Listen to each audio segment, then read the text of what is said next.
The Syncretion of Polarization and Extremes. Part 3. Hanging by Extremes. Venezuela. Transposing Emblem by Veronica Cordido. The people of Venezuela are divided into two political groups, Chavismo and the opposition. There has been extreme violence with riots in multiple parts of the country where over 100 people have died so far in protests. Students throw stones and Molotov cocktails as the army shoots rubber bullets. And sometimes real bullets, aimed point blank at the heads and faces of the first line of protesters. Some have been run over by tanks and others have almost lost their lives from the force of water cannons. News of all this has circled the world through pictures, and it is just a typical day, nowadays, in the capital of Caracas. And then there is extreme criminality as well, so extreme that it's common for armed motorcyclists to rob cars adjacent to them as you wait at a traffic light. Most people look away and let the robbery happen. It has become so common and so dangerous that we feel helpless. And what about the police? They might not want to get involved either. Criminals are better trained and armed than cops are, and in some cases they are even neighbors who run the same block. As if all this is not enough, we have extreme corruption, an extremely dysfunctional economy, extreme hyperinflation, extreme shortages of food and medicine, extreme poverty, extreme suffering, extreme chaos and, as never before, even extremist Islamic groups like Hezbollah.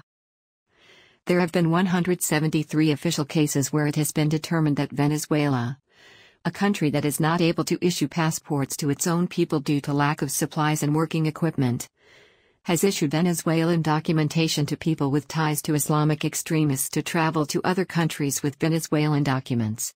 In addition, Venezuelans have been exposed to an extreme socio-economic meltdown over the last few years. Middle-class families have disappeared, they have become part of the colossal impoverishment of the country and have no access to foreign currencies, while upper-class families have grown richer from doing business in a foreign currency, especially in dollars and euros. There have been many people who, in order to avoid extreme poverty, have decided to traffic food and other scarce items and sell them on the black market at scalpers' prices. It is illegal for anyone except the government to sell regulated products, which are those products distributed only by the government and at controlled prices and quantities due to their scarcity. There is also a marked division between the opposition and supporters of the regime. The food basket that the government gives out to the people can only be obtained by holders of a special card called Carnet de la Patria, which is only given to Chavistas and Maderistas, who then are forced to vote for the regime and do lots of pro-government things such as marching, protesting and wearing their symbols and apparel. If not, the government threatens, the government punishes, the government sets up and imprisons. When it comes to the economy, hyperinflation reached 1,000,000% this year according to Forbes. Most Venezuelans now live way below the poverty line, and I would even say that many are living way below that. They are living in post-war conditions. Why do I say that? Because the official state of being in poverty does cover meals. Meaning, you are probably able to semi-afford food, a $1 meal perhaps. In Venezuela, however, there is no food, and the food you can find is sold at dollar prices, and only the lucky Venezuelan who is able to make $10 a month, definitively not what you earn under the minimum wage, can afford this food. That has forced thousands of Venezuelans to flee the country, even by foot, walking weeks and weeks to reach neighboring countries, some even dying on the way to get there. And what about those who stay behind? Many are eating out of trash cans when they eat. Others are fainting and giving up their kids since they are unable to feed them. The situation is really extreme. They don't give up their kids because they don't love them enough. They give up their kids because they love them too much to witness their death. Even when it comes to migrating, Venezuela shows its extremes.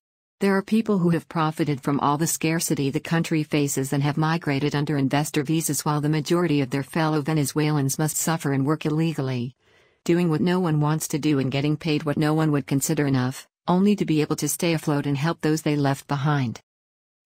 The situation in Venezuela has gotten so extreme that, especially in Caracas, many of the massive, dangerous riots take place in areas neighboring some of Caracas's major clinics, which more than once have had to raise their Red Cross flags to signal a neutral zone and protect their patients from getting bombarded by tear gas and bullets, an act that has not stopped the ongoing bombardment nonetheless. If the government doesn't stop it, who will? And perhaps the best example to illustrate the extreme crisis nowadays in Venezuela is the number of kids and adults that lose their lives due to the national emergency in the area of healthcare because of the shortage and even complete lack of hospital supplies and pharmaceutical drugs.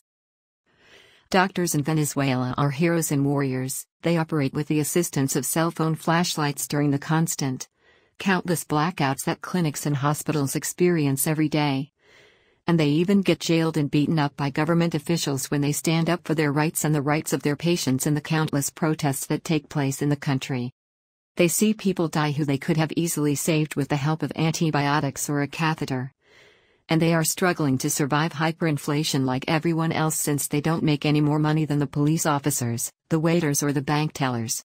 They are always hanging by the thread of all the extremes that make Venezuela one of the best examples of the worst type of policy that there is and ever will be.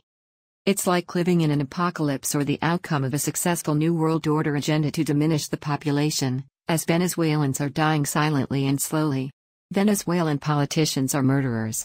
It isn't the 100 plus who have died in protests, it's the many mothers who have lost their children to a high fever turning into meningitis due to a lack of medicine, or the grandparents who have died because they could no longer find or afford their medication. And the list goes on, as we hang by extremes.